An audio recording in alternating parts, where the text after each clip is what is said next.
While working on his father's theory that tuberculosis was linked to adrenal gland deficiencies, he took on the task of standardizing adrenal extracts by using adrenalectomized cats.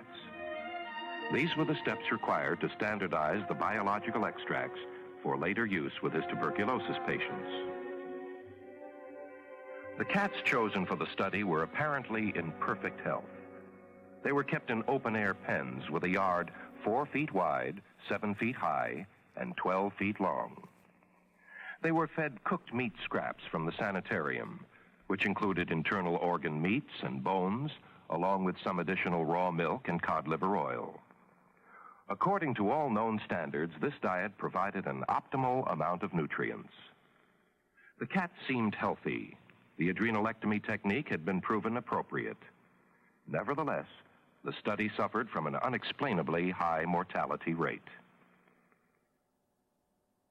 Then came that uncalculated twist of events. For some reason, many more cats were provided for the study than could ever have been fed using leftover cooked meat scraps from the sanitarium. So raw meat scraps from a nearby meatpacking plant replaced the cooked meat in the diets of certain cats. Within a very short period of time, the operative mortality rate of that group dropped significantly. The raw meat-fed animals began to survive the adrenalectomy extremely well, and they continued on in a superior quality of health. Pottenger had unexpectedly glimpsed a new facet of fundamental nutrition, and he was compelled to respond with a series of studies that would span the next 10 years of his medical career. To begin the study, a population of animals was selected which Pottenger aptly dubbed run-of-the-pen cats. He was not interested in physical perfection. His major concern was that his cats represent a normal sampling of animals, with the exception that cats with obvious deformities or disease were excluded. Needless to say, when people from the nearby community heard of the study, more cats were mysteriously abandoned on the Pottenger doorstep than could ever be used in the experiment. Pottenger was intrigued by what he termed heat labile factors, or put as an experimental question, he asked, does the cooking process somehow render food nutritionally deficient, causing eventual physiological degeneration? A basic diet was designed consisting of raw meat, viscera, bones, a small amount of raw milk, and cod liver oil. Each day, this basic diet accounted for 1/3 of the total dietary intake of the animals. The remaining 2/3 of the diet was the dimension of experimental manipulation. One group of cats received raw meat or cooked meat along with the basic diet. The other group of cats were given raw milk, pasteurized milk, evaporated milk, or sweetened condensed milk. Each cat's daily diet then consisted of 1/3 of the basic diet, plus 2/3 of the prepared food which was under study. And once assigned to a specific group, the animal's diet was held constant. Although there were 2 different studies, one focusing on milk and the other on meat, the results of both studies were nearly identical. Over the next 10-year period, Pottenger observed and recorded numerous physiological changes in the experimental animals and their offspring. First, you will observe the raw milk animals. They move about the pen with a great deal of agility and coordination.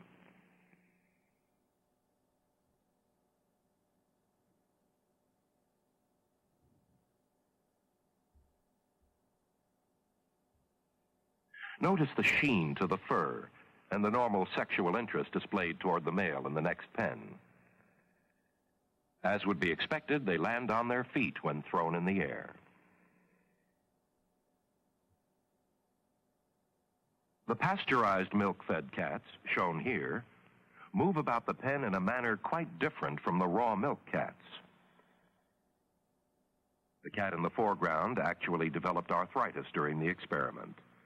They are lethargic, much like animals in a zoo.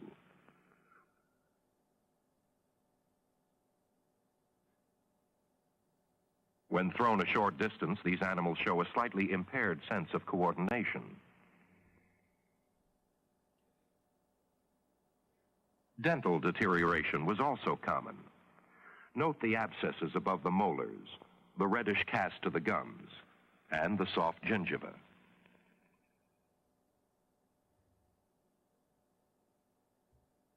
With evaporated milk, there was even greater deterioration. When the study was begun, this cat was better developed than any animal shown thus far. The sweetened condensed milk-fed cats not only had their milk heat processed, but there was the addition of sugar. They are nervous animals.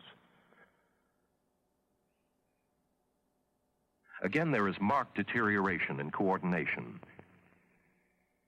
and dental abnormalities. Notice particularly the abscesses and the purple tone to the membrane of the mouth.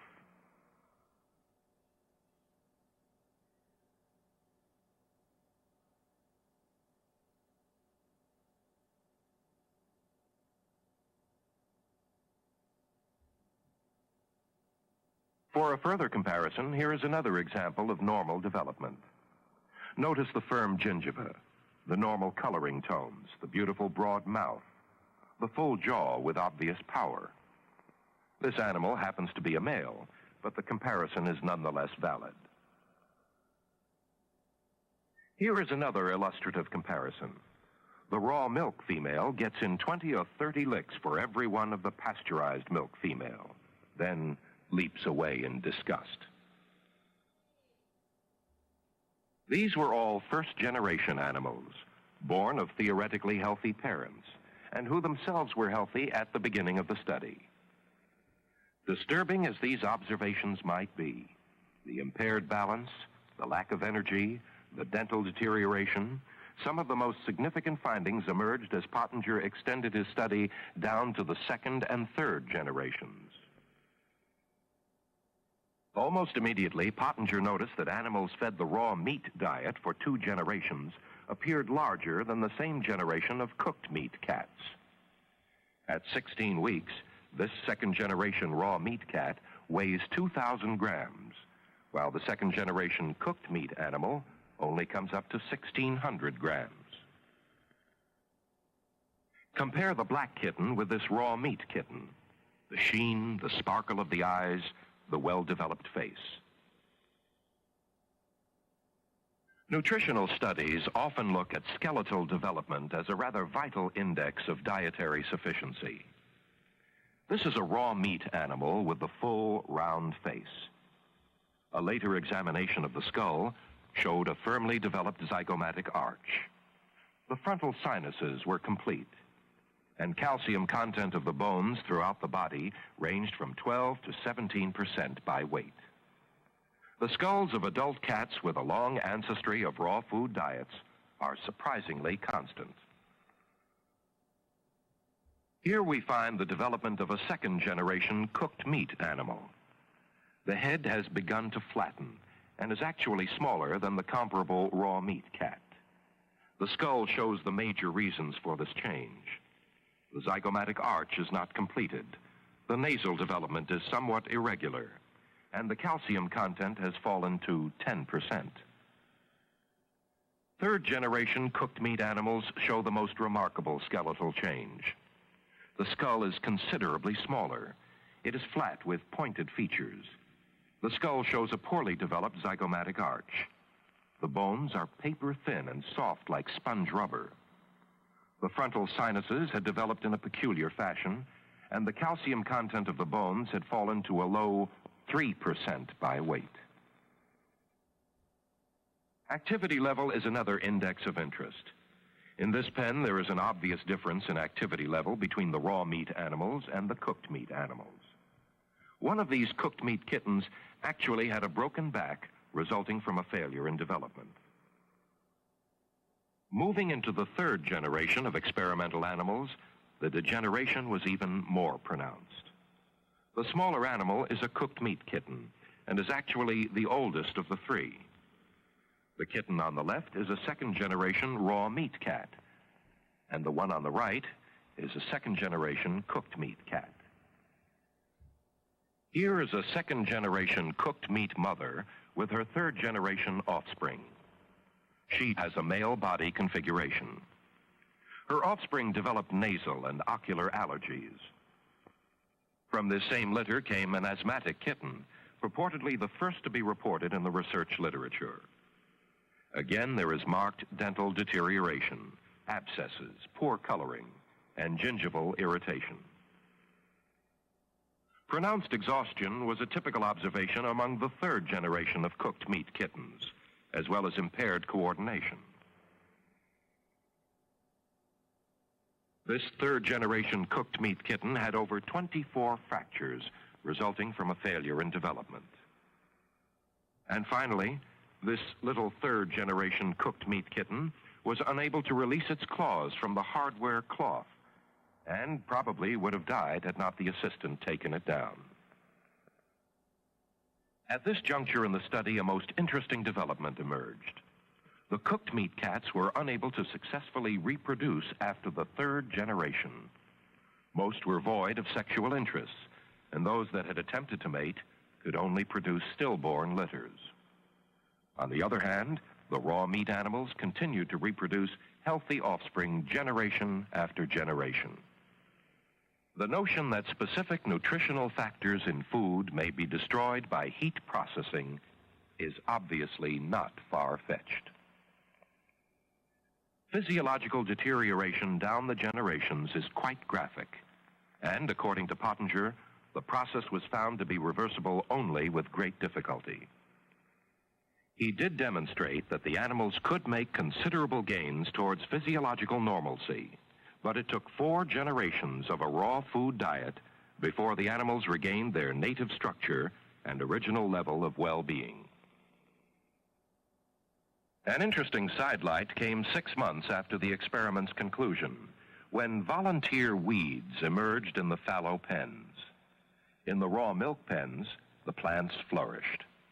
In the pasteurized milk pens, the growth was somewhat less hardy.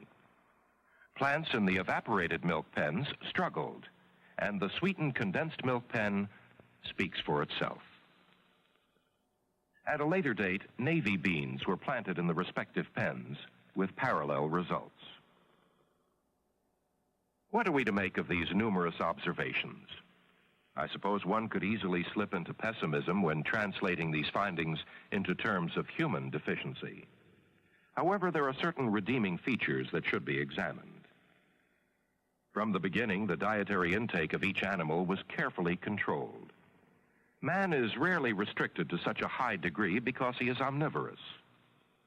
Nevertheless, the changes discovered in the Pottenger cats are comparable to many like changes in human beings. The historical work of Dr. Weston A. Price corroborates the Pottenger study by charting the graphic degeneration of primitive tribesmen as they moved from their traditions and dietary customs to the civilized world. And if it is true with human beings, as it is with cats, that nutritionally caused deterioration is passed down the generations, a sobering challenge stands before us. Throughout this study, Pottenger stressed the high degree of dietary control he imposed on his laboratory animals. This is quite an accurate accounting of the facts, with the exception of the one cooked meat cat that somehow got away. Although she did undergo obvious degeneration during her captivity, later she was able to experience a partial physiological recovery while living in the wild. And any fitting epilogue would point out that she compensated in a rather fine manner and carried on in the genteel tradition of her feline ancestry.